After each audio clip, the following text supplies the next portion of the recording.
Chao Shalom, habla Manuel Domínguez, gracias por ver mi canal. El día de hoy hablaremos de la porción Aharei Mot Kedushin. Son dos porciones, porción número 29 y 30 de la Torá, que son estos 5 primeros libros de la Biblia, conocidos como el Pentateuco o los escritos de Moisés. Porción que vamos a leer desde el libro de Levítico, capítulo 16, hasta el capítulo 20.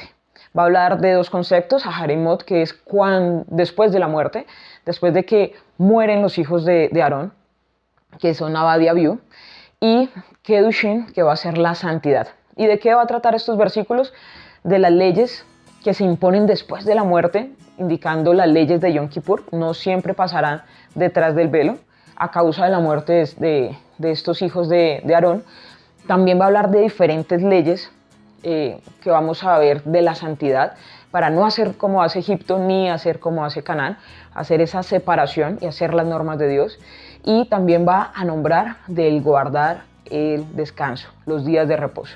Entonces, ¿qué podemos aprender dentro de esta porción?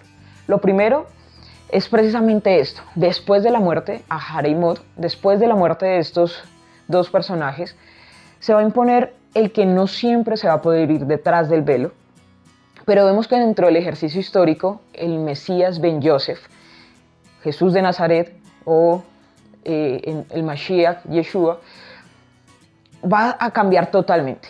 Después de esta muerte que en el árbol de olivo, junto a estos dos ladrones, cuando muere el Mashiach Ben Yosef, o el hijo de José, va a suceder que se rasga el velo de la parte de arriba hacia abajo, indicando que podemos entrar confiadamente al lugar santísimo. Este lugar, recordemos este plano que se hizo, o esta construcción que se hizo en el desierto, esta máquina, donde representaba la parte más interna del ser humano que conectaba con Dios, que se conoce como el Sanctus Sanctorum, el Kadosh Kadushin o el lugar santísimo.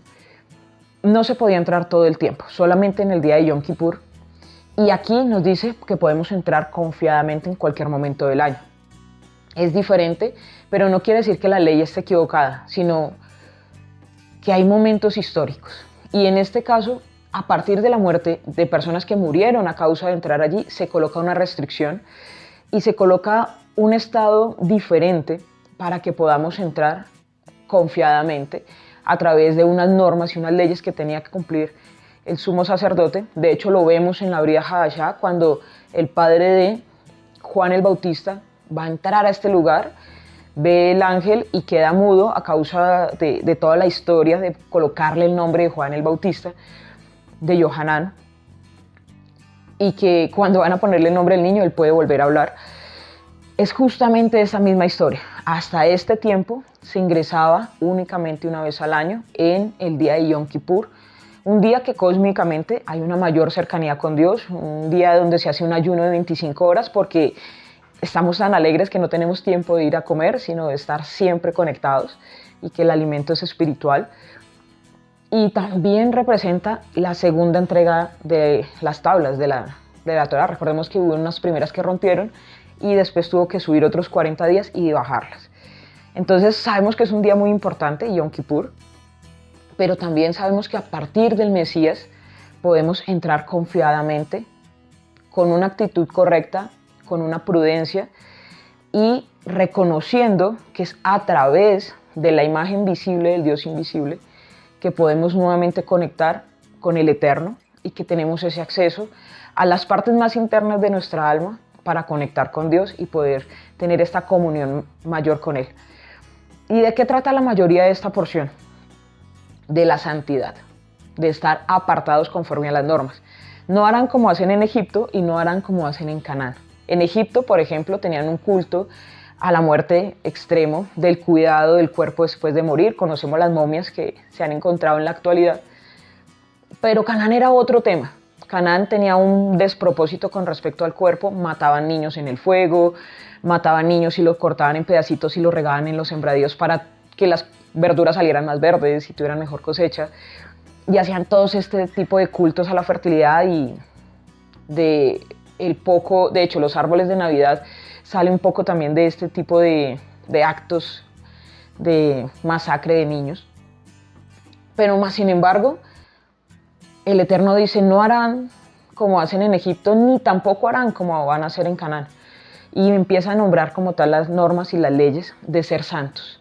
Aquí dice sean santos porque Dios es santo, y en la Biblia Hadashah, en el Nuevo Testamento, va a decir sean perfectos como su Padre en los cielos es perfecto.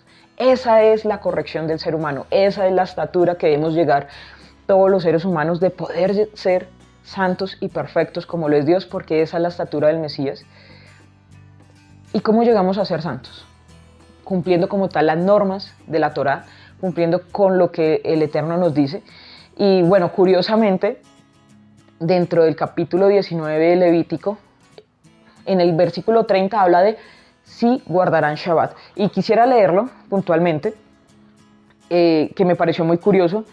Del versículo 29 hacia abajo dicen, no harán rasguños en su cuerpo, no harán torzán en su cabeza, que es este corte de cabello especial. Dice, no contaminarán a sus hijas haciéndolas fornicar, o sea, no promoverán prostitución infantil de sus hijas, que se ve mucho en noticias. Y después dice, mis días de reposo guardarán. Y después en el versículo 31 va a decir, no consultarán a divinos, no se contaminarán con ellos. Y realmente nos pareció curioso que durante esta semana, cuando estoy grabando este video, está una feria especial en Bogotá, donde en su gran mayoría de libros y de stand hablan de esoterismo o hablan precisamente de brujería explícitamente. De hecho, hay un libro que están promoviendo mucho. En su gran mayoría hay un contrapeso, sí, de Biblias, de lugares donde hay libros que son santos y que te llevan a la santidad, y de otras diversas áreas del conocimiento. Pero es curioso que en este momento, en medio de todo, dentro de la Torá, nos va a decir, no hagan brujería, cuiden del sábado, que es lo primero que les va a apartar, de guardar un día para poder estudiar a Dios, estudiar de Dios. Y nuevamente dice, no se contaminen con eso. No contaminen sus hijos. No contaminen a sus hijos prostituyéndolos. Lamentablemente, en los países latinoamericanos y en las noticias alrededor del mundo, se ve mucho que los padres prostituyen a los hijos, a los niños, a los menores de edad, que es una tragedia y que es no ser santos. Pero también inicia diciendo, respeten a su madre y a su padre. ¿Qué quiere decir esto? Que la santidad debe empezar por los padres, y que si quieres tener hijos santos, debes ser tú también santo, para que ellos respeten las normas que tú ya has respetado y poder tener esta conducción. Ser santos es ser apartados, y es precisamente el motivo de vivir en los caminos del Eterno, de aprender de cómo conectar con estas energías metafísicas, de traer el bien. Toda dádiva buena viene de Dios, y lo único que debemos hacer es mirar y vigilar de no hacer ni como hacen en Egipto, ni como hacen los paganos en tierra de Canaán, sino más bien de cuidar lo que hacemos dentro de los propósitos de la Torá. Es lo que debemos hacer, de cuidarnos. Y de hecho el capítulo 20 va a terminar hablando de lo mismo. En el versículo 7 dicen, santifíquense pues, sean santos, porque yo, vuestro Dios, soy santo. Guarden mis estatutos. Es la norma. Hay que poder amar al prójimo, hay que cuidar al niño, hay que cuidar al extranjero. De hecho, después de estos versículos del capítulo 19 que hablamos, habla del cuidado del extranjero, habla del cuidado de los niños, habla de que debemos cuidarnos de contaminar la sociedad con prácticas que a la postre lo que van a hacer es dañar al ser humano. Recordemos que el propósito de la Torá es amar al prójimo como a nosotros mismos. Y normalmente las personas que consultan otro tipo de cosas no lo hacen para ayudar, sino más bien para hacer cosas negativas contra otras personas. Así que en esta semana deseo de todo corazón que cada uno de ustedes pueda ser santo, pueda entender las leyes que ha puesto Dios en nuestros corazones, y que podamos seguir al Mashiach Yeshua de todo corazón para que en todo nos vaya bien. Shalom a todos.